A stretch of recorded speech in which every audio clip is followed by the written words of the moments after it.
1445 বছর আগে নবীজি বলেছেন আজকে ওই সময় আজকে ইয়াজুজ আর মাজুজের যে দেয়ালের কথা মনে আছে?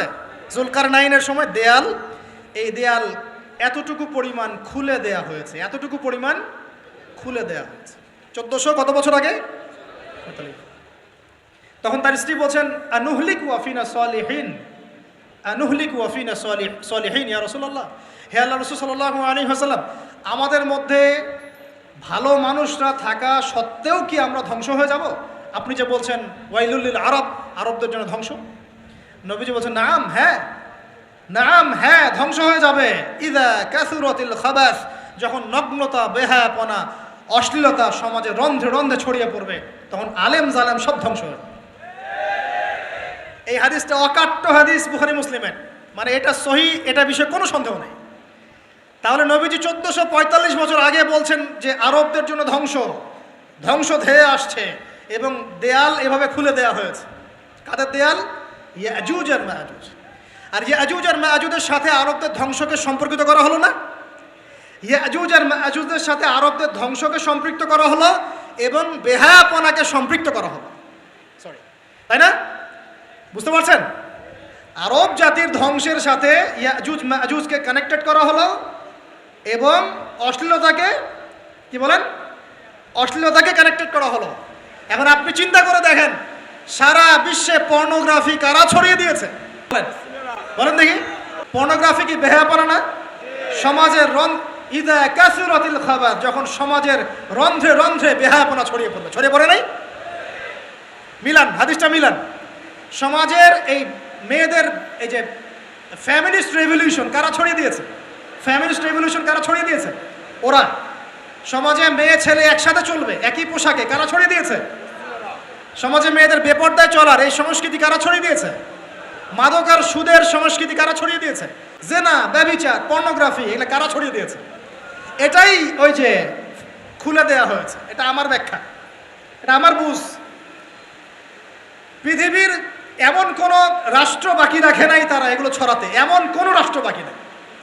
তাহলে সব জায়গায় ছড়িয়ে পড়বে না ইয়াজুজ মাজুজের ফিতনা? ছড়িয়ে পড়েছে। আল্লাহ পাক আমাদেরকে এই সীমা গোলকধাঁধা থেকে হেফাজত করুন, আমিন। আমাদের সংস্কৃতি নিয়ে আমরা বুক ফুলায় বাঁচবো ইনশাআল্লাহ, আমাদের সংস্কৃতি নিয়ে আমরা চলবো ইনশাআল্লাহ। আমাদের কোরআন আছে, হাদিস আছে, আমাদের নবী আছেন, আমাদের সাহাবীরা আছেন, আমাদের দিন আছে ইনশাআল্লাহ। আমাদের অন্য কাউকে প্রয়োজন আছে? এই যে প্রযুক্তিগত কথাগুলো বললাম, একটু মাথা খাটান, এগুলো আমরাই তৈরি করতে পারবো ইনশাআল্লাহ। সব ঢেলে সাজানো যাবে ইনশাআল্লাহ তাআলা। আল্লাহ পাক আমাদেরকে বোঝার তৌফিক দান করুন। আল্লাহ পাক আমাদেরকে আপোষের এই ফিতনা থেকে হেফাজত করুন। ভাইয়ে ভাইয়ে মারামারি লাগিয়ে দিয়ে নাকে তেল দিয়ে ঘুমায় ওরা ভাইয়ে ভাইয়ে মারামারি লাগিয়ে দিয়েছে, ভাই মুসলিম ভাই তোরা এখন মারামারি কর, আমরা নাকে তেল দিয়ে ঘুমাই। এই হলো অবস্থা। আর আমরা বুঝতেও পারছি না যেটা আমরা ওদের ষড়যন্ত্রের মধ্যে পড়ে গেছি। আল্লাহ আমাদেরকে মাফ করুন। আল্লাহ সুবহানাহু ওয়া তাআলা আমাদেরকে খেলার ছলে সৃষ্টি করেন নাই, তাই করেছেন কি? আল্লাহ সুবহানাহু ওয়া তাআলা এই পুরো মহাবিশ্ব, আসমান জমিন, সাত আকাশ, এই পৃথিবী, জিন ও মানব জাতি, এই সব কিছুই একটা মহৎ বিশাল উদ্দেশ্যকে সামনে রেখে সৃষ্টি করেছে। আল্লাহ পাক কিন্তু খেলার ছলে এগুলো সৃষ্টি করেন নাই। আপনারা একটু আমার সাথে মনোযোগ দিবেন, তাহলে আলোচনা করে মজা পাওয়া যাবে ইনশাআল্লাহ। খেলার ছলে আল্লাহ পাক কোনো কিছু সৃষ্টি করেন নাই। উদ্দেশ্যটা কি? উদ্দেশ্য হচ্ছে আল্লাহ পাক বলছেন সূরা মুলকের মধ্যে। কোন সূরা? সূরা মুলক। আমরা রাতের বেলা তেলাওয়াত করার অভ্যাস করব ইনশাআল্লাহ। এটা গুরুত্বপূর্ণ আমল এবং সুন্নাহ। এই সূরার প্রথম দিকে আল্লাহ পাক বলেছেন আল্লাযী খালাকাল মাউতা ওয়াল হায়াতা লিয়াবলুয়াকুম আইয়ুকুম আহসানু আমালা, লিয়াবলুয়াকুম আইয়ুকুম আহসানু আমালা। আল্লাহ পাক এই জীবন মৃত্যু মানে পুরো বিষয়গুলো সৃষ্টি করেছেন একটা উদ্দেশ্যে। উদ্দেশ্যটা হচ্ছে লিয়াবলুয়াকুম আইয়ুকুম আহসানু আমালা। আল্লাহ পাক দেখতে চান আমাদের মধ্যে আমলে শ্রেষ্ঠকে। আল্লাহ পাক দেখতে চান আমাদের মধ্যে আমলে আহসানকে। আহসান শব্দটা কি? আহসান। হাসান মানে হলো উত্তম, আহসান মানে সবচেয়ে উত্তম, কবির মানে হলো বড়, আকবার মানে কি বলেন সবচেয়ে বড়, সগীর মানে ছোট, আসগর মানে সবচেয়ে ছোট। তো এখানে যে শব্দটা ব্যবহার করা হয়েছে এটাকে আমরা আরবি ব্যাকরণের ভাষায় বলি ইসমে তাফজিল, আর ইংরেজিতে বলি সুপারলেটিভ ফর্ম। কি ফর্মস? সুপারলেটিভ তো বোঝেন, যেটা দিয়ে সর্বোচ্চটা বোঝায়। এখানে হাসান এর সুপারলেটিভ হচ্ছে আহসান। আল্লাহ পাক দেখতে চান এই দুনিয়াতে আমরা আমলে আহসানকে, সুবহানাল্লাহ। আল্লাহ পাক দেখতে চান না গরু খাওয়া মুসলিমকে, আল্লাহ পাক দেখতে চান না জুমার দিনে কে নামাজ পড়তে আসে, আল্লাহ পাক দেখতে চান না ঈদের দিনে কারা নামাজ পড়তে আসে, রমজান মাস আসলে কারা মুসল্লি হয়। আল্লাহ পাক এটা দেখতে চান। আল্লাহ পাক কি দেখতে চান? আমলে আহসান। আহসান হতে হলে কি গতানুগতিক মুসলিম হলে চলবে না শক্ত মুসলিম হতে হবে? কোনটা? মুসলিম এখন বাংলাদেশে মোটামুটি দুই প্রকার, একটা হচ্ছে সুবিধাবাদী মুসলিম, আর একটা হচ্ছে প্রকৃত মুসলিম। সুবিধাবাদী মুসলিম কেমন? নামাজও পড়ব, সুদও খাবো, আমি যাকাতও দিব, এদিকে ঘুষও নিব। ধরেন যে বছর বছর হজ ওমরা করলাম, আবার অন্যের সম্পদ আত্মসাৎ করছি, মানুষের উপর জুলুম করছি। মানে যে অংশটুকু পালন করতে আমার কোনো সমস্যা নাই, ওই অংশটুকু আমরা পালন করতে কোনো সমস্যা মনে করি না। আর যে অংশগুলো পালন করলে আমার দুনিয়ার ক্ষতি হয়, দুনিয়ার স্বার্থ ক্ষুণ্ণ হয়, সেগুলো আমরা পালন করতে চাই না। এই ধরনের মুসলিমটাকে কি বলে? সুবিধাবাদী মুসলিম। ইংরেজি একটা সুন্দর শব্দ আছে, শব্দটা হলো Protestant version of Islam. Protestant version of Islam, ওই যে প্রোটেস্ট্যান্ট খ্রিস্টান আছে, প্রোটেস্ট্যান্ট খ্রিস্টান, ওই রকম প্রোটেস্ট্যান্ট মুসলিম মানে সুবিধাবাদী মুসলিম। তো সুবিধাবাদী মুসলিমদের জন্য কি জান্নাত? মুসলিম কাকে বলে? মুসলিমের সবচেয়ে সেরা এক্সাম্পল আল্লাহ পাক কোরআনে যেগুলো দিয়েছেন তারা হচ্ছেন নবীগণ। তারা কারা? নবীগণ। এবং সর্বশ্রেষ্ঠ নবীকে মুহাম্মদ রাসূলুল্লাহ সাল্লাল্লাহু আলাইহি ওয়াসাল্লাম। সেই সর্বশ্রেষ্ঠ নবী মুহাম্মদ সাল্লাল্লাহু আলাইহি ওয়াসাল্লামকে আল্লাহ পাক একজন নবীর দৃষ্টান্ত দিয়ে মুসলিম হওয়ার কথা বলছেন, আর মুসলিম হওয়ার উৎসাহ দিচ্ছেন। কিভাবে? সেই নবীর নাম হচ্ছে ইব্রাহিম আলাইহিস সালাম। আল্লাহ পাক সূরা বাকারা পড়ে দেখবেন, শুরুর দিকে আছে, প্রথম পারার একদম শেষের দিকে। আল্লাহ পাক বলছেন, বা'দা আউযু বিল্লাহি মিনাশ শাইতানির রাজীম, ইয ক্বালা লাহু রাব্বুহু আসলিম। হে নবী মুহাম্মদ সাল্লাল্লাহু আলাইহি ওয়াসাল্লাম, যখনই আমি আল্লাহ ইব্রাহিমকে বলেছিলাম আত্মসমর্পণ করো, বুঝুন কথাটা, যখনই আমি আল্লাহ ইব্রাহিমকে বলেছিলাম আত্মসমর্পণ করো, ক্বালা ইব্রাহিম বলেছিল আলাইহিস সালাম, আসলামতু লিরাব্বিল আলামিন, আমি জগৎসমূহের প্রতিপালকের নিকটে কি করলাম? আত্মসমর্পণ করলাম। এটা কেমন ছিল আত্মসমর্পণ? আল্লাহ পাক বলেছেন তোমার স্ত্রী এবং সন্তানকে রেখে আসো। কোথায়? কোথায়? জনমানব শূন্য জায়গায়। তখন কাবাঘর নির্মাণ হয় নাই, সেখানে খাবারও নাই, পানিও নাই। ইব্রাহিম আলাইহিস সালাম কি বলেছিলেন যে আল্লাহ আপনার এই আদেশের পিছনে যুক্তি কি, দর্শন কি, বিজ্ঞান কি? বলেন তো দেখি। ইব্রাহিম আলাইহিস সালাম কি আঙ্গুল তুলেছিলেন আল্লাহ পাকের আদেশের উপরে? না। এটা হলো মুসলিম। বলেছেন সন্তান বড় হয়েছে, ফালাম্মা বালাগা মাআহু সাইয়া, যখন বাচ্চা দৌড়াদৌড়ি করতে শিখলো, মানে দৌড় দিতে শিখলো বাবার সাথে, তখন তিনি বলছেন, ক্বাল ইয়া বুনাই, হে আমার সন্তান, ইন্নী আরা ফিল মানামি আন্নী আযবাহুক, আমি স্বপ্নে দেখেছি আমি তোমাকে জবাই করছি। ফানজুর মাযা তারা, তোমার কি রায় আমাকে বলো। সন্তান ইসমাঈল বলছেন, ইয়া বাতি, হে আমার বাবা, ইফআল মা তুমার, আপনাকে যে আদেশ করা হয়েছে আপনি তাই করুন। সাতাজিদুনি ইনশাআল্লাহু মিনাস সাবিরিন, ইনশাআল্লাহ আপনি আমাকে ধৈর্যশীল পাবেন। এই যে বাবা ছেলে, এটা হলো মুসলিম, এটা হলো ইসলাম। ইয ক্বালা লাহু রাব্বুহু আসলিম, আল্লাহ যখন তাকে বলেছেন আত্মসমর্পণ করো, ব্যাস তিনি বিনা বাক্য ব্যয়ে আল্লাহ পাকের হুকুমের সামনে মাথা পেতে দিয়েছেন। এর নাম হলো কি? এখন বলেন এই মানদণ্ডে আমরা কতজন মুসলিম আছি এখন? নামাজের বৈজ্ঞানিক ব্যাখ্যা খোঁজে মানুষ এখন, রোজার বৈজ্ঞানিক ব্যাখ্যা খোঁজে, যাকাতের অর্থনৈতিক ব্যাখ্যা খুঁজি, ব্যাখ্যা তো আছে, আছে না নাই? এই ব্যাখ্যা আমার না জানলেও চলবে, ব্যাখ্যা আছে, ব্যাখ্যা মিলতে পারে, আবার আমার মানে সংকীর্ণ বুদ্ধিতে নাও আসতে পারে। তো আল্লাহ পাক হুকুম করেছেন, ব্যাস যথেষ্ট আমার জন্যে। আল্লাহ পাক হুকুম করেছেন তাওহীদ শিখতে হবে, শিখব। আল্লাহ হুকুম করেছেন 5 ওয়াক্ত সালাত পড়তে হবে, পড়তে হবে। আল্লাহ পাক হুকুম করেছেন যদি আমাদের নেশাব পরিমাণ সম্পদ হয় যাকাত দিতে হবে, ব্যাস দিতে হবে। আল্লাহ পাক মা বোনদেরকে হুকুম করেছেন বালেগা হয়ে গেলে কি করবে? বালেগা হওয়ার আগেও পর্দা করার সিস্টেম আছে, মানে চর্চা করতে হবে। মা বোনদেরকে পর্দা করতে বলেছেন, ব্যাস পর্দা করতে হবে। আল্লাহ পাক বলেছেন সামর্থ্য হয়ে গেলে হজ করো। আল্লাহ পাক আমাকে আপনাদের সবাইকে হজ করার তৌফিক দান করুন, হজ করবে। আল্লাহ পাক বলেছেন যেখানে জুলুম হচ্ছে একে প্রতিহত করো, করতে হবে। প্রতিহত করার অর্থ এই নয়, প্রতিহত করার অর্থ কি? প্রতিহত করার কয়েকটা অর্থ থাকে। সামর্থ্য থাকলে হাত দিয়ে, সামর্থ্য থাকলে কি দিয়ে? আপনার কি সে সামর্থ্য আছে? ব্যাস নাই। ওয়াইল্লাম ইয়াস্তাতি, যদি না পারো ফাবি কি লিসানিহি, ফাবি লিসানিহি, জবান দিয়ে কথা বলেন। আপনার কথা বলার স্বাধীনতা নাই? আছে তো? সত্যি আছে? মাশাআল্লাহ। আচ্ছা, তাহলে জবান দিয়ে বলবেন। তাহলে কি বলবেন? জবান দিয়ে বলবেন, যতদূর পারেন বলবেন। আর ওয়াইল্লাম ইয়াস্তাতি, যদি এটাও করতে না পারো তাহলে ফাবি কলবিহি, অন্তর থেকে ঘৃণা করো। ঘৃণা কি আছে? লিযালিকা আদওয়াফু মিনাল ঈমান, এটা হলো ঈমানের সবচেয়ে নিচু অংশ, এরপরে ঈমানের কোনো অংশ নাই। মানে অন্যায়, অবিচার, জুলুম, পাপাচার দেখেও যাদের মনের মধ্যে ঘৃণাও আসছে না, আমরা আর মুমিন নাই। সত্যি কথা এটা, এটাই সত্য কথা। আমরা মানি আর না মানি, আল্লাহ পাকের শাস্তি আসার আগেই তওবা করে ফিরে আসা উচিত। আল্লাহ পাক তৌফিক দান করুন। তো ইসলাম বোঝাচ্ছিলাম যে দেখুন, যখন আল্লাহ পাকের যে হুকুম চলে আসবে তার সামনে আত্মসমর্পণ করার নাম কি? ব্যাস, এই হলো ইসলাম।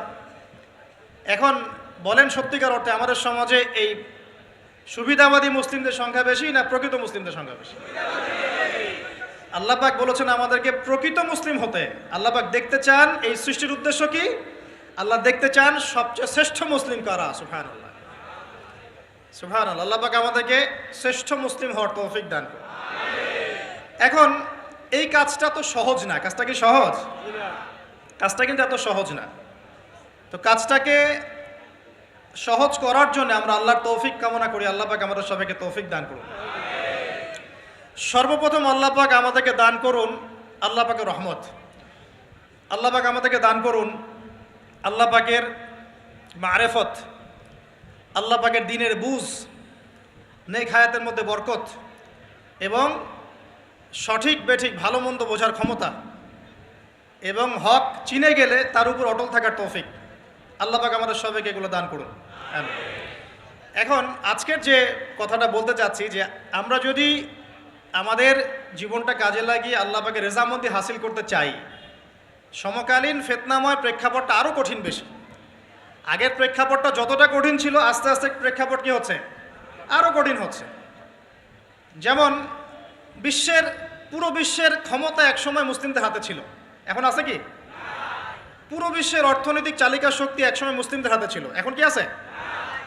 পুরো বিশ্বের আপনার বিজ্ঞান প্রযুক্তি বলেন, সামরিক বিষয়গুলো বলেন, সেনাবাহিনী বলেন, হ্যাঁ, রাষ্ট্রীয় কাঠামো বলেন, খেলাফা বলেন, যত বড় বড় কথা শব্দগুলো, এগুলো একসময় মুসলিমদের হাতে ছিল। কাদের হাতে ছিল? এখন কি পুরো বিশ্বের কন্ট্রোল মুসলিমদের হাতে আছে? পুরো বিশ্বের অর্থনৈতিক কন্ট্রোল আছে? পুরো বিশ্বের পলিটিক্যাল কন্ট্রোল, পুরো বিশ্বের এই যে বড় বড় অস্ত্রশস্ত্রগুলো মুসলিমদের হাতে আছে? মিডিয়াগুলা, প্রযুক্তি? তো এখন প্রেক্ষাপট তাহলে আরও বেশি জটিল। তার উপরে আবার সামাজিক ফিতনা আছে, বেপর্দার ফিতনা আছে, পর্নোগ্রাফি আছে, জুয়া আছে, কিশোর গ্যাং আছে, মাদকাসক্তের সয়লাভ আছে, বেপর্দা নারীদের সয়লাভ আছে, আছে না? মিডিয়ার প্রোপাগান্ডা আছে, জুলুম আছে, কত কি আছে। তো এই সব কিছু মিলায় এই যুগে তো চলা আরও কঠিন কিনা? এই যুগে চ্যালেঞ্জটা আরও কঠিন কিনা? এজন্যই এরকম একটা যুগের কথা বলে নবী সাল্লাল্লাহু আলাইহি ওয়াসাল্লাম সুসংবাদ দিয়েছেন আমাদেরকে। কি সুসংবাদ? নবীজি বলছেন ইন্না মিন ওয়ারাকুম জামানা সাবরিন, বলেন সাল্লাল্লাহু আলাইহি ওয়াসাল্লাম, তোমাদের সামনে একটা কঠিন সময় আসছে, কঠিন সময়। উদাহরণ দিতে গিয়ে নবীজি বলছেন সময়টা এমন কঠিন যে হাতের মধ্যে আগুন ধরাটা যতটা কঠিন, হাতে ঈমান ধরে রাখা অত কঠিন হবে। আগুন ধরা কঠিন না সহজ? আগুন ধরা কঠিন না সহজ? নিঃসন্দেহে কঠিন। তাহলে ঈমান ধরে রাখাটাও হবে ওই রকম কঠিন। তার মানে বুঝতে পারছি এখন আমরা যারা ঈমান নিয়ে চলাফেরা করার দাবি করছি কিন্তু ওই রকম হিট ফিল করছি না, তাহলে ঈমানেও সমস্যা নাকি? আচ্ছা, নবীজি বলছে সুসংবাদ হচ্ছে ওই জামানাতে যদি তোমরা আমার সুন্নতের উপরে অটল থাকতে পারো, ভালো করে শোনেন দিনী ভাইরা, ওই রকম ফিতনাময় পরিবেশে কঠিন জামানায় যদি তোমরা আমার সুন্নত, আমার আদর্শের উপরে অটল থাকতে পারো, আল্লাহ পাক তোমাদেরকে 50 জন শহীদ সাহাবীর নেকি দিবেন ইনশাআল্লাহ। তাহলে আমাদের তো পথ পেয়ে গেলাম। আমরা কি এই সমাজ থেকে এখন পালিয়ে যাব, না এখানে থেকেই পরিবর্তনের চেষ্টা করব? কোনটা? ব্যাস, আমাদের কাজও পেয়ে গেলাম। তো এখন এই পুরো কাজ, নিজে আমল করা, দিন শেখা, পরিবার, সমাজ, দিনের দাওয়াত, এই সব কিছুকে একসাথে রেখে, সামনে রেখে মোটামুটিভাবে 5টা কাজ আমাদেরকে করতে হবে। রাজি আছেন ইনশাআল্লাহ? কয়টা কাজ করবো ভাই? আসলে বললে অনেক বলা যায়, কিন্তু এতগুলো আপনি মনে রাখতে পারবেন না। আর আমি একটা জিনিস আপনাদেরকে বলে দেই যে একদিনের ওয়াজ মাহফিল দিয়ে দিন কায়েম হবে না। কথা বুঝতে পারছেন? এই যে ওয়াজ হলো, আয়োজন হলো, আপনারা আসলেন, লেকচার শুনলেন, আমি আসলাম 8 ঘন্টা জার্নি করে, আবার 8 ঘন্টা জার্নি করে গেলাম, 1-1.5 ঘন্টা আলোচনা করলাম, এটাই সব কিছু না। এখানে আপনাদের নিবেদিত প্রাণ কিছু ভাই তৈরি করতে হবে, যারা এখানে দিনের মেহনত করবেন, দাওয়াতের মেহনত করবেন, শিক্ষা প্রতিষ্ঠান গড়ে তুলবেন, একটা কমিউনিটি গড়ে তুলবেন, এক কথা একটা ইসলামী কমিউনিটি গড়ে তুলবেন। এটা না হওয়া পর্যন্ত একদিনের মাহফিল দিয়ে কিচ্ছু হবে না। তা আপনারা কি একদিনের মাহফিল করতে চান, না দিনের দাওয়াতের কাজ সারা জীবন করতে চান? কোনটা? আল্লাহ কবুল করুন। এই জন্যই বলেছি এবার আরও অনেক কথাই বলেছি, সামনে আরও শুনবেন ইনশাআল্লাহ, যে এই রাতের বেলা এই যে সারা রাত জেগে জেগে ওয়াজ করা, 11টা 12টা 1টা, হ্যাঁ, এই সুন্নতটা চেঞ্জ করতে হবে। এই সুন্নতটা কি করতে হবে? চেঞ্জ করতে হবে। সর্বোচ্চ রাত 10টা যথেষ্ট।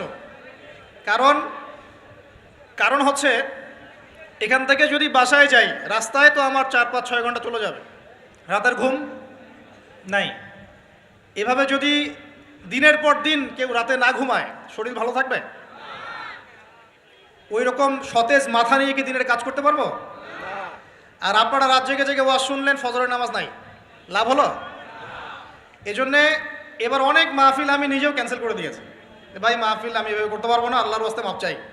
যদি বাদ জোহর বা বাদ আসর বলেন যেতে পারবেন, তাহলে বাসায় গিয়ে রাত্রেবেলা এশার নামাজ পড়ে ঘুমানো যাবে, ফজরের পর থেকে পড়াশোনা করা যাবে। মানে সুন্নতের খেলাফ কোনো কাজ করে কিন্তু দিন কায়েম হবে না ইনশাআল্লাহ। আমি আশা করি অন্যান্য ওলামায়ে কেরামরাও এগুলো নিয়ে কথা বলবেন, এবং আমাদের এই যে চলমান একটা রাত জাগার একটা মানে খারাপ অভ্যাস, এটাকে দূর করতে হবে। এই জন্য 11টা ঠিক আছে, 11টা টাইম পারফেক্ট। তা আমরা ওই 5টা বিষয় শিখবো ইনশাআল্লাহ। তার আগে বলছিলাম একদিনের ওয়াজ দিয়ে কিচ্ছু হবে না, আপনাদের মধ্যে কিছু নিবেদিত প্রাণ মানুষ তৈরি করতে হবে। প্রত্যেকটা জায়গায় একটা করে দারুল ইলম মানে জ্ঞানের মার্কাজ দরকার। কিসের দরকার? এখানে মসজিদ, মাদ্রাসা, ঈদগাহ সব মিলে একটা ক্যাম্পাস থাকতে হবে। এখান থেকে দিনই ইলম শেখানো হবে, ছেলে মেয়েদেরকে দিন শিক্ষা দেওয়া হবে, মা বোনদের জন্য দিন শেখার ব্যবস্থা থাকবে, জেনারেল শিক্ষিত ভাইদের জন্য কোর্স থাকবে, দাওয়াতের মেহনত থাকবে। এভাবে যখন একটা কমিউনিটি গড়ে উঠবে, তখন বাংলাদেশের মধ্যে আরও আমূল পরিবর্তন আসবে ইনশাআল্লাহ। আল্লাহ পাক আমাদের সবাইকে এই কথাগুলো বোঝার তৌফিক দান করুন। তো কথা বললে ভাই অনেক কথা বলা যায়, মোটা দাগে 5টা আমাদের কর্তব্য এখন আল্লাহ পাক আমাদের সবাইকে করার তৌফিক দান করুন। এক নাম্বার হচ্ছে দুনিয়ায় সফল হতে, পরকালে আল্লাহ রেজামন্দি হাসিল করতে এবং দিন ইসলামকে আল্লাহর জমিনে বিজয়ী করতে সর্বপ্রথম আমাদের ঐক্যবদ্ধভাবে যে কাজটা করতে হবে সেটা হলো আল্লাহর দিনের জ্ঞান শেখা, আল্লাহর দিনের ইলম অর্জন করা। একদম মুখস্থ করে নেন আজকের লেকচার। কি অর্জন করা? ইলম অর্জন করা, দিনী ইলম অর্জন করা। আপনি দুনিয়াবি ইলমে ডক্টর, ইঞ্জিনিয়ার, পাইলট, ব্যারিস্টার, জজ যাই হন, দিনী ইলম অর্জন করতে হবে। আপনি যেই হন না কেন, যে কেউ হন না কেন, দিনী ইলম আপনাকে অর্জন করতে হবে। কতটুকু অর্জন করতে হবে, কতটুকু? যতটুকু অর্জন করলে আমি শিরিক চিনতে পারি, তাওহীদ চিনতে পারি, আমি সুন্নত চিনতে পারি, বেদাত চিনতে পারি, আমি হালাল চিনতে পারি, হারাম চিনতে পারি, আমি হক চিনতে পারি, বাতিল চিনতে পারি, আমি ঈমান ভঙ্গের কারণ জানতে পারি, আমি ওযু, গোসল, নামাজ, একামত, হ্যাঁ, কালিমা, আমাদের এই যে বুনিয়াদী শিক্ষা, দ্বীন ইসলামের বুনিয়াদী শিক্ষা আমাকে অর্জন করতেই হবে। রাজি আছেন ইনশাআল্লাহ? বাংলাদেশের বহু মানুষ নামাজ ঠিক মতো পড়তে জানে না, বহু মানুষ ওযু করতে জানে না, বহু মানুষ ইস্তেনজাও করতে জানে না, আর বহু মানুষ কোরআন তেলাওয়াতও করতে জানে না। কোরআন তেলাওয়াত বিশুদ্ধ করে না শিখলে আপনি আজান দিতে পারবেন না, একামত দিতে পারবেন না, আপনি নামাজে দাঁড়িয়ে আল্লাহু আকবার বলে সানা পড়তে, সূরা ফাতিহা পড়তে, আরেকটা সূরা মেলাতে, রুকুর তাসবিহ, সেজদার তাসবিহ, তাশাহুদ, দুরুদ, মাসুরা এগুলো শুদ্ধ করে পড়তে পারবেন না। আর শুদ্ধ করে যদি না পড়েন অর্থ বিকৃত হয়ে যাবে প্রচুর। মানে আমরা তো নামাজকে কি যে বানিয়ে ফেলেছি, আল্লাহ মাফ করুন, সুবহানাল্লাহ। মানে নতুন নতুন কত শব্দ বের করে ফেলেছি নামাজের মধ্যে আর কি। একটু অর্থের পার্থক্যের কারণে ঈমান কুফরের মতো অবস্থা চলে আসতে পারে। বিশুদ্ধ করে তাজবিদ সহকারে কোরআন তেলাওয়াত করা শিখতে হবে প্রথমে আপনাকে। মাদ্রাসায় যেতে হলে যাবেন, মক্তবে যেতে হলে যাবেন, প্রয়োজনে টিচারকে বাসায় নিয়ে এসে যদি পড়তে পারেন পড়েন, যেভাবে হোক আপনাকে কোরআন তেলাওয়াত শিখতেই হবে। আল্লাহ পাক তৌফিক দান করুন। আমরা নামাজের মধ্যেই বলছি আলহামদুলিল্লাহ, আলহামদুলিল্লাহি রাব্বিল আলামিন। কি এটা? এটা কি পড়লেন মন্ত্র? আলহামদুলিল্লাহি রাব্বিল আলামিন এটা কি? আলহামদুলিল্লাহ, এই যে আলহামদু শব্দটা সঠিক করে উচ্চারণ করতে পারছেন অনেকে। আলহামদু মানে সমস্ত প্রশংসা আল্লাহর জন্য। আলহামদুলিল্লাহ সমস্ত প্রশংসা। আলহামদুলিল্লাহ কি? আলহামদুলিল্লাহ মানে সমস্ত নিন্দা আল্লাহর জন্য। নাউজুবিল্লাহ। আমার কথা কি বিশ্বাস করছেন না? ওলামায়ে কেরামকে জিজ্ঞাসা করেন। কুল হু আল্লাহু আহাদ এটা কি? কুল হু আল্লাহু আহাদ মানে কি? তো কুল মানে খাও, কুল মানে কি? কুল হু আল্লাহু আহাদ, বলুন তিনি আল্লাহ এক। শব্দের অর্থ আছে তো? বলছে কুলহু সূরা, সূরাটার নাম কি কুলহু? কুলহু বলে কোনো শব্দ আছে? কুল একটা শব্দ, হুয়া আলাদা শব্দ। কুল হুয়া আল্লাহু আহাদ, কুল হুয়াল্লাহু আহাদ। এই তো আমরা কত ভুল করি পদে পদে। সামি আল্লাহু লিমান হামিদা আছে না? সামি আল্লাহ, আল্লাহ তার কথা শোনেন, লিমান হামিদা যে তার প্রশংসা করে, মানে যে আল্লাহর প্রশংসা করে আল্লাহ তার কথা শোনেন। এন্ড আমরা শব্দ বানিয়েছি সামি আল্লাহ হুলিমান হামিদা। তো হুলিমান হামিদা কি শব্দ? হুলিমান হামিদা বলে কোনো শব্দ আছে? সামি আল্লাহু লিমান হামিদা, সামি আল্লাহু লিমান হামিদা। তো এই যে পদে, আমি বলতে গেলে নামাজ নিয়ে রাত পার হয়ে যাবে। পদে পদে পদে পদে আল্লাহু আকবার শব্দটা, আল্লাহু আকবার, আল্লাহু আকবার বানিয়ে দেয়। আকবার, আকবার মানে কি? অনেকের আজান শুনে মনে হয় যে গিয়ে একটা পিটন লাগাই দিয়ে, একামত শুনলে মনে হয় যে একটা পিটন লাগাই দেয়। কাতকা মাতিস সালা, কাতকা মাতিস সালা, এটা আবার কি? এগুলো কি? মানে এই যে এগুলো কেন হচ্ছে জানেন? একটাই কারণে, কারণ বিশুদ্ধ করে আমরা কুরআনুল কারীম তেলাওয়াত করা শিখছি না। তো দিন কায়েম করবে, দাওয়াতের কাজ, মেহনত, জিহাদ, একামতে দিন, কত বড় বড় কথা। আজ বেসিক এই কোরআন তেলাওয়াত করা শেখার নাম নাই। আমরা ইয়াংদের মধ্যে একটা সমস্যা দেখছি এখন, ফ্যান্টাসি। ফ্যান্টাসি ফ্যান্টাসি মানে আগে হয়তো মানে বিপথে ছিল, হেদায়েত পেয়েছে, ইসলামের দিকে এসেছে, এখন অনেক বড় বড় স্বপ্ন। মাশাআল্লাহ, স্বপ্ন দেখা ভালো, বড় বড় স্বপ্ন, বড় বড় ইচ্ছা। অনলাইনে বসে গরম করে ফেলছে একদম, ফেসবুক গরম, ইউটিউব গরম, হ্যাঁ, ব্লগ দিয়ে ভর্তি গরম। কিন্তু বেসিক যে কোরআন তেলাওয়াতটা করা শিখবে সেটা ঠিক নাই। 3 মাস কোরআনটা তেলাওয়াত করা শিখবে একজন আলেমের কাছে নাই। একটা কোর্স লঞ্চ করে দেন 6 মাস, 6 মাস ক্লাস করবে না, প্রথমে 1 মাস ক্লাস করে পরের নাই, 5 মাস নাই। তো এইভাবে ভাই দিনের হয়তো সামান্য কিছু খেদমত হতে পারে, সামগ্রিক পরিসরে ইসলাম বিজয়ী হবে না। এক কথায় আমরা যদি এই যুগের আবু বকর, ওমর, ওসমান, আলী রাদিয়াল্লাহু আনহুম আজমাইন হতে না পারি, তাহলে এই যুগের সেই ইসলামী খেলাফা বাস্তবায়িত হবে না। এটা হলো মূল কথা আর কি। এই পথের প্রথম কাজটাই হচ্ছে দ্বীনি ইলম অর্জন করা। আর ইলম অর্জন করাটা আপনার জন্য কি? নফল, মুস্তাহাব, সুন্নত না ফরজ? এটা কে বলেছেন? রাসূলুল্লাহ সাল্লাল্লাহু আলাইহি ওয়াসাল্লাম বলেছেন, তলাবুল ইলমি ফরিদাতুন আলা কুল্লি মুসলিম। তলাবুল ইলম মানে জ্ঞান অর্জন করা, ফরিদা ফরজ মানে কি? ফরজ মানে বাধ্যতামূলক। আলা কুল্লি মুসলিম, কুল্লি মানে কি? প্রত্যেক। কুল্লি মানে কি? কুল্লু মানে প্রত্যেক। প্রত্যেক মুসলমানের উপরে, প্রত্যেক মুসলমান যে মুসলমান দাবি করে নিজেকে, কালিমা পড়েছে, তার উপরে জ্ঞান অর্জন করা ফরজ করেছেন আল্লাহ। আপনি কোরআন তেলাওয়াত না শিখে থাকতে পারবেন না, তো এটা আপনার উপর ফরজ করা হয়েছে। নামাজ কি পড়ছেন, কি বলছেন, এটা আপনাকে শিখতে হবে, তো এটা ফরজ করা হয়েছে। আজান দেওয়া শিখতে হবে, ইকামত দেওয়া শিখতে হবে, ইমামতি করার যোগ্যতা অর্জন করতে হবে। এই মালয়েশিয়ার একটা ভালো জিনিস দেখলাম যে ওখানে প্রাইমারি লেভেল থেকে, মানে স্কুল লেভেল থেকেই এই মাদ্রাসা এবং মানে জেনারেল এটা আলাদা করে করে কোনো প্যাটার্ন করা নাই, এটা একসাথেই প্যাটার্নটা করে দেয়া। মানে আপনি স্কুলে ভর্তি হলে, স্থানীয় স্কুলে বা কলেজে যেভাবে তারা সিস্টেম করেছে, ইসলামের বুনিয়াদী শিক্ষাটা বাধ্যতামূলক শিখতে হবে। যে কেউ, তাদের সিভিলিয়ানদের মধ্যে যে কেউ ইমামতি করতে পারে, মাশাআল্লাহ।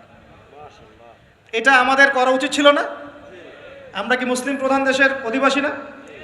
আমরা জোর দাবি জানাই যে শিক্ষা ক্ষেত্রে একটা আমূল পরিবর্তন নিয়ে আসতে হবে ইনশাআল্লাহ। একদম প্রাইমারি লেভেল থেকে ইসলামিক শিক্ষাকে আমাদের দেশে বাধ্যতামূলক করা হোক। মাদ্রাসা শিক্ষা মাদ্রাসায়, আবার সেকুলার শিক্ষাতে, এই দুদিকে চলছে। তাহলে একজন ব্যক্তি যে এই যে স্কুলে ভর্তি হলো, আপনার ছেলে এখানে 10 বছর পড়বে, এসএসসি পরীক্ষা দিবে, এইচএসসি, তারপরে অনার্স মাস্টার্স, এই 20 বছরে ইসলামটা শিখবে কি? যতটুকু শিখছে এই শিক্ষাটা তো প্র্যাকটিক্যালি প্রয়োগও করতে পারছে না। আর এই জায়গা থেকে যখন কেউ উঠে আসছে, তখন সে তো উম্মার দায়িত্ব নিতে পারছে না। তাহলে ব্যাপারটা কি এমন যে আমরা এদিকে শুধু দুনিয়ার চর্চা করব, আর মাদ্রাসা লাইনে যারা পড়ে তারা দিনের চর্চা করবে? দিন চর্চা করার, দিন পালন করার, প্রচার প্রসারের আমাদের কোনো অধিকার নাই? তাহলে এই শিক্ষাটা অর্জন করলে কি আমরা কি সবাই কি খারাপ হয়ে যাব? আমরা যদি ইসলামিক শিক্ষা শুরু থেকে দেওয়ার চেষ্টা করি বাচ্চাদেরকে, প্রাইমারি লেভেল থেকে, আমাদের বাচ্চারা কি নষ্ট হয়ে যাবে? এই জিনিসটা আল্লাহ পাক আমাদের সমস্ত ঊর্ধ্বতন কর্তৃপক্ষদেরকে বোঝার তৌফিক দান করুন। আল্লাহ পাক আমাদের ঊর্ধ্বতন কর্তৃপক্ষদেরকে এই বিষয়টা বোঝার তৌফিক দান করুন যে ইসলামী শিক্ষায় কল্যাণ ছাড়া অকল্যাণ কিছু নাই। এখানে যদি অন্য ধর্মাবলম্বী কেউ থাকেন, সে তার ধর্ম চর্চা করবে, কোনো সমস্যা? আমরা আমাদের ধর্ম শিখবো ইনশাআল্লাহ। তো এই জিনিসটা আমাদের বুনিয়াদী শিক্ষা। এখন যদি আপনি না পারেন, এখন আপনার কাছে ওই পাওয়ার নাই, ক্ষমতা নাই, ইমপ্লিমেন্টের সুযোগ নাই, তাহলে কি করবেন? তাহলে এখন যে আপনি 20 বছর পড়াশোনা করে ফেলেছেন জেনারেল লাইনে, এখন কি করবেন? এখন আপনার জন্যে কিছু অপশন খোলা আছে। এক, স্থানীয় বরেণ্য ওলামায়ে কেরাম যারা আছেন তাদের সাথে পরামর্শ করে সিলেবাস তৈরি করে নিয়ে পড়াশোনা করুন, এটা একটা অপশন। 2, আপনারা কিছু দিনী ভাই ব্যাচ করে করে ওলামায়ে কেরামের কাছে গিয়ে একটা একটা করে কিতাব শেষ করেন। 2, 3, অনলাইনে কিছু কোর্সেস চলছে, এই কোর্সেসগুলো করতে পারেন, কাজে দিতে পারে। তবে অনলাইনে কোর্স অফলাইনের মতো হয় না। অফলাইনে ওস্তাদদের সামনে বসে যে পড়াশোনা, এটা অনলাইনে পাবেন না আপনি, ঠিক আছে? অথবা আপনার যদি সুযোগ থাকে তাহলে প্যাটার্ন চেঞ্জ করে এই প্যাটার্নে যেতে হবে। এগুলো ছাড়া তো আপনার সামনে কোনো অপশন খোলা নাই। যে আমরা যদি মাদ্রাসাগুলোতে এবং আমাদের শিক্ষা প্রতিষ্ঠানগুলোতে জেনারেলদের জন্য আরবির কোর্স আর মাদ্রাসা শিক্ষার্থীদের জন্য জেনারেল কোর্স রাখি, তাহলে উভয়ে শিক্ষিত হতে পারবেন ইনশাআল্লাহ। মনে করেন এই ভাই মাদ্রাসায় পড়েছেন, মাশাআল্লাহ, তিনি মাদ্রাসার সব জ্ঞানই রাখেন আলহামদুলিল্লাহ, কিন্তু সায়েন্স শিখতে পারেন নাই, নামাজ শিখতে পারেন নাই, ওযু শিখতে পারেন নাই। এখন এই ভাইকে কি করবেন? এই ভাইকে ইসলামিক কিছু ডিপ্লোমা কোর্সের আওতায় আনতে হবে, এনে অফলাইন বা অনলাইনে শিক্ষা দিয়ে তাকেও মানুষ করে গড়ে তুলতে হবে। এই তো যদি আমরা চিন্তা করি, আমরা চিন্তা করতে হবে আমাদেরকে জাতি নিয়ে, বড় বড় কথা বললে হবে না। তো যুব সমাজের এখন যে অবস্থা, আপনি সামনে একটা ভয়ঙ্কর বিকলাঙ্গ যুব সমাজ দেখতে পারবেন। মস্তিষ্ক বিকৃত হয়ে গেছে এদের মোবাইল ফোন দিয়ে। মোবাইল ফোন, পর্নোগ্রাফি, মেয়েদের ফিতনা, হারাম অ্যাফেয়ার্স, মাদক, জুয়া, টিকটক, এই করতে করতে এদের মস্তিষ্কর সুস্থতা নষ্ট হয়ে গেছে। আল্লাহর কসম করে বলছি, এরা সুস্থ না। একটা চিত্র খুব কমন দেখতে পারবেন। 10টা-20টা ছেলে গোল হয়ে বসে আছে ফোন নিয়ে, সবার মনোযোগ নিচের দিকে। ওয়ার্ল্ডে কি হচ্ছে, আসমানে কি হচ্ছে, জমিনে কি হচ্ছে, কোথায় মুসলিমদের উপর বোম পড়লো, কোনো ফিকিরই নাই ওর। আপনি মনে করেছেন যে এই যুব সমাজ আগামীতে দেশের হাল ধরবে? আমি হলফ করে বলতে পারি কোনোদিন দেশের উপকার করতে পারবে না। আপনি নষ্ট করে ফেলছেন যুব সমাজকে, নষ্ট করে ফেলছেন একদম। এদেরকে সুস্থতার দিকে নিয়ে আসতে হলে ইসলামী শিক্ষার কোনো বিকল্প নাই, নামাজের কোনো বিকল্প নাই। এদেরকে সামাজিক কাজে লাগিয়ে দিতে হবে, সোশ্যাল কাজে, সামাজিক উন্নয়নমূলক কাজে, এই যে মানবতার সেবামূলক কাজে, প্র্যাকটিক্যাল কিছু কাজে। কিছু বানাও, কিছু করো, সায়েন্স নিয়ে ঘাটাঘাটি করো, কিছু প্রযুক্তি উদ্ভাবন করো, তোমরা কিছু করো। দেখেন আমরা যত কিছু ব্যবহার করি সব কিছু কিন্তু ইহুদি খ্রিস্টানদের। এই যে আমি যে মাইকে কথা বলছি, এই মাইকে ইসলামের বড় বড় কথা বলছি, এই মাইকটাও দেখা যাবে যে মুসলমান তৈরি করে নেয়। তাহলে এটা কি কাম্য ছিল? আর এই বিশ্বের যত শিক্ষার বুনিয়াদ, এই বুনিয়াদি শিক্ষা দিয়েছে মুসলিমরা। বিশ্বাস না করলে খালি আপনি 1200 বছর ইতিহাসটা পড়ে দেখেন। ইবনে সিনার নাম শুনেছেন? চিকিৎসা বিজ্ঞান দাঁড়িয়ে আছে ইবনে সিনার উপরে, নাম শুনে নেই? জাবির ইবনে হাইয়ানের নাম শুনেছেন? এই কেমিস্ট্রি না থাকলে আপনি ওষুধ তৈরি করতে পারবেন না। কেমিস্ট্রি না থাকলে কি পারবেন না? মেডিসিন তৈরি করতে পারবেন না। এটা দাঁড়িয়ে আছে কেমিস্ট্রি জাবির ইবনে হাইয়ানের উপরে, যাকে ইউরোপে বলে গ্যাবর ইবনে হাইয়ান। এরকম নাম প্রচুর আছে। আপনি এই যে ম্যাথামেটিক্সের কথা বলেন, জ্যোতির্বিদ্যার কথা বলেন, তারপরে প্রাণীবিদ্যার কথা বলেন, এই রক্ত সংবহন যন্ত্রের কথা বলেন, এক একটা সাবজেক্ট ধরে ধরে দেখেন, সবগুলার গোড়ার মধ্যে আমাদের মুসলিম মনীষীদের অবদান আছে। এমনকি এই যে পুরো বিশ্বের যে দর্শনগুলো চলছে, যত দর্শন, ফিলোসফিক্যাল থটস, আমরা ফিলোসফি পড়েছি, এই ফিলোসফিগুলোর গোড়ায় গিয়ে আপনি দেখবেন সব মুসলিম দার্শনিকদের নাম লেখা আছে। আমরা ইমাম গাজালির নাম জানি না, ইবনে রুশদের নাম জানি না, হ্যাঁ আমরা অনেক কিছু জানি না। আসলে আমরা শেকড় ভুলে গেছি এখন। বিশ্বাস করেন আমরা এই যে প্রযুক্তি, মোবাইল ফোন, টিকটক, মেয়েদের পিছনে ঘুরতে ঘুরতে, অ্যাফেয়ার, বাইক চালানো, আমরা আমাদের জীবনের লক্ষ্যই ভুলে গেছি। আল্লাহ পাক আমাদের যুব সমাজকে তাদের জীবনের লক্ষ্য বোঝার তৌফিক দান করুন। ভাই আল্লাহ পাক আপনাকে এমনি এমনি সৃষ্টি করেন নাই, আমাকে এমনি এমনি সৃষ্টি করেন নাই। আল্লাহ পাক চান আমাদের কাছে আমরা যেন তার দ্বীনের জ্ঞান অর্জন করি এবং এই জ্ঞান অনুযায়ী আমল করি। এই আমলটা সমাজে ছড়িয়ে দেই, ইসলামের দাওয়াতের মেহনত ছড়িয়ে দেই, যাতে একটা সময় হলেও যেন আল্লাহর জমিন, আল্লাহর দ্বীন কায়েম হয়। এটা আল্লাহ পাক চান আমাদের কাছে। আল্লাহ পাক আমাদেরকে এই জন্য সৃষ্টি করেন নাই যে একটা মেয়ের জন্য আত্মহত্যা করে ফেলবেন। একদম একটা মোবাইল ফোন একটা মেয়েকে কিনে দিয়েছেন, তার জীবন নষ্ট করে ফেলেছেন। যে বাবারা মেয়েদেরকে ফোন কিনে দিয়েছেন, জীবন নষ্ট করে ফেলেছেন এবং তার মাধ্যমে আরো 10টা ছেলেরও জীবন নষ্ট করেছে। আর সত্যি কথা বলছি, এখন আমরা তো ঢাকা শহরে থাকি, মানে এখানে ছেলেদের চেয়ে মেয়েরা বেশি পথ। হ্যাঁ, খুব ভালো লাগে ওদের। কি ভালো লাগে?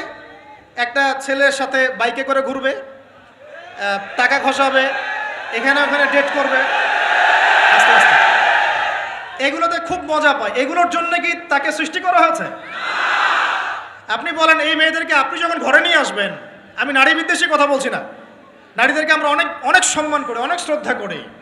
আর আমাকে জন্ম দিয়েছেন একজন নারী, আমাকে দিনের পথে চলতে আত্মবিশ্বাস যোগায় পিছন থেকে ঘরের নারী যোগায় কি না? আমার নিজের কন্যা সন্তান আছে, আমরা মেয়ের বাবা। কিন্তু এখন যে টিকটক জেনারেশন মেয়েদেরকে আপনি তৈরি করছেন, ফোন হাতে তুলে দিয়ে ডেটিং করছে, বাইকের পিছনে ছেলের সাথে ঘুরছে, কোনোদিন ধর্ষণের শিকার হচ্ছে, এই মেয়েদেরকে ঘরে নিয়ে আসার পরে এদের গর্ভ থেকে কি আপনি ইসমাইলের মতো সন্তান পাবেন? এদের সাথে তোমরাও দেখা যায় যে অনেক সময় প্রেম করতে ভালো লাগে, এই মেয়েদেরকে কেউ বিয়ে করবে না। এ ধরনের নারীদের সাথে মানুষ প্রেম করতে মজা পায়, কেউ সম্মান করে বিয়ে করতে চায় না। করলেও দেখবেন 2-1 বছরের মধ্যেই নাই সেই সম্পর্ক, গায়েব। তো অনেক দূর চলে আসলাম, এত দূর আসতে চাইনি, কথার পিঠে চলে আসলো যে সমস্যা হচ্ছে গোড়ায় আমরা আমাদের যুবক যুবতী, আমাদের ছেলে মেয়েদেরকে দিনই বুনিয়াদি ইসলামী শিক্ষা দিচ্ছি না।